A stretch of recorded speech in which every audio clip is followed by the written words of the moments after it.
Alright, y'all, so this video is going to be out of Fort Worth, Texas. It's going to be about a school board racial equality committee co-chair owns up to attacks on parents. Alright, so not only do they own up to it and admit it, seems like they are happy about it and proud about it.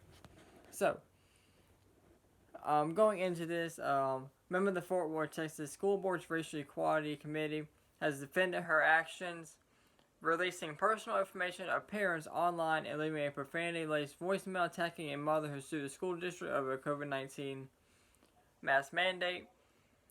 The committee also held a news conference stated by the woman while the targeted parents called for her removal.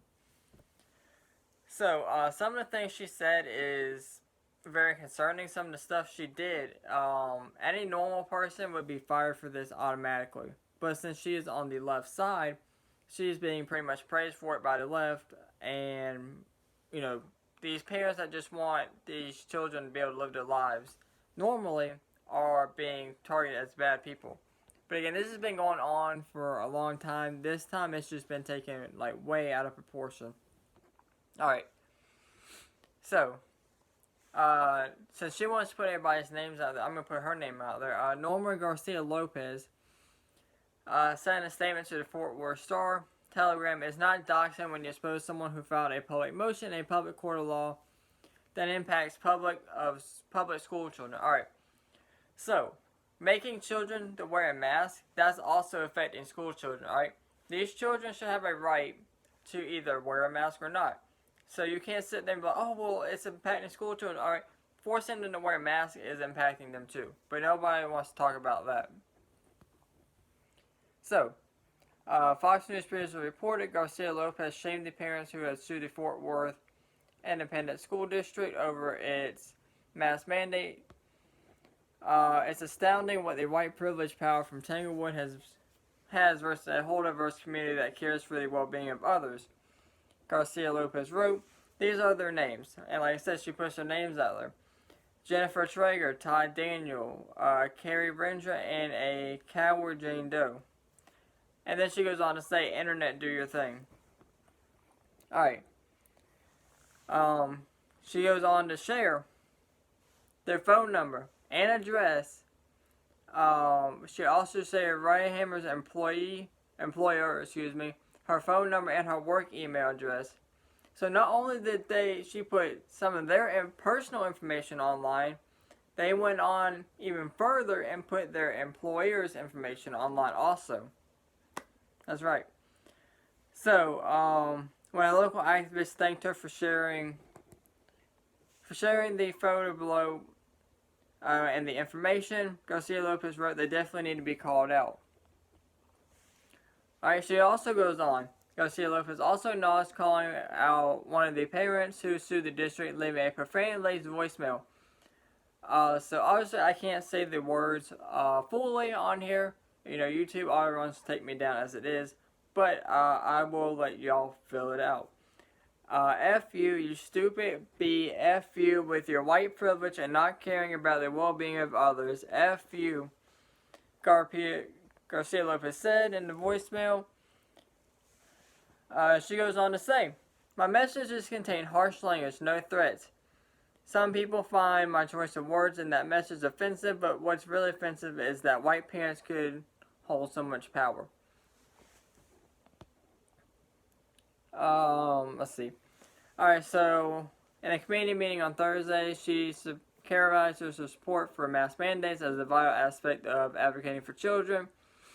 When we're advocating for their health and safety, for mask mandates, for vaccines, for everything, for all the equality in classrooms, that's because we care, not because we don't, she said.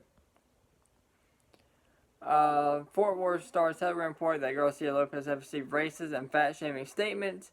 Man, that she goes back to Mexico, and messages calling her a great candidate for having a stroke. Some messages reportedly threatening her life and the safety of her family. They sent a lynch mob to attack me, she said. They wanted to silence me for advocating equality by pressuring me into resigning as co-chair of the Racial Equality Committee. Alright, so I'm not going to read everything that she said. Alright, we have enough here, alright?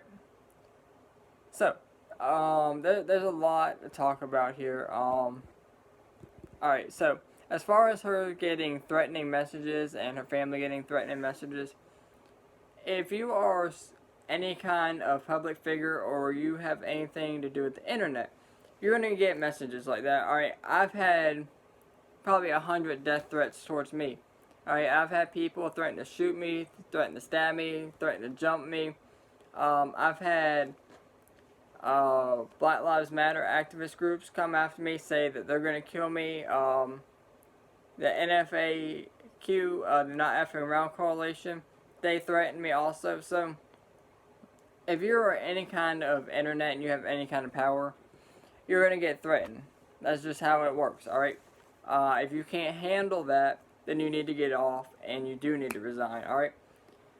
So, you know, as far as actual threats, you know, being made towards you and your family, yeah, obviously you want to take every threat seriously because you never know. But with that being said, you're going to get threats, alright? That's just how it is. Especially when you come out with stuff like this. Alright, especially when you put people's personal information out there and you put people's emails out there, people's phone numbers, people's addresses. And then you take it a step further, put their employers' addresses out there, employers' emails, employers' phone numbers. You know, these people probably aren't going to be like, oh, well, can you please take that down? No, they're going to be mad, alright? And they're going to say words, alright? And then, like I said, you know, you go out there and you just say, F you, you stupid B, F you, alright? What do you expect these people to do? Alright? Now, as far as she is saying she's advocating for the health and safety, for mask mandates, for vaccines, for everything, and all that, you know, you can't control kids. You can't control other people's kids. That's not how it works, alright? This is America. This is not, you know, a third world country. This is not Greece. This is not, you know, Afghanistan, everything else, alright? This is America. Alright, y'all are just teachers, school board people. Alright, you're not their parents. You can't make them do something that they don't want to do. Simple as that. Alright, it's up to the parents at the end of the day. And people really need to calm down on the whole vaccine stuff. It doesn't make sense, alright? So, another thing she talked about was, you know, how it's impacting kids and stuff like that. Alright, here we go. Impacts public school children, alright? So, forcing other kids to wear a mask also impacts school children also, right? But nobody wants to talk about that conversation, alright? It works both ways. You know, way I personally see it, it's up to the parents. If you want your child to wear a mask, that is fine. If you don't want your child to wear a mask, that is fine also. But if you are a parent and you're concerned about it, that other kids aren't wearing a mask, then you need to keep your kid at home and let them do virtual learning.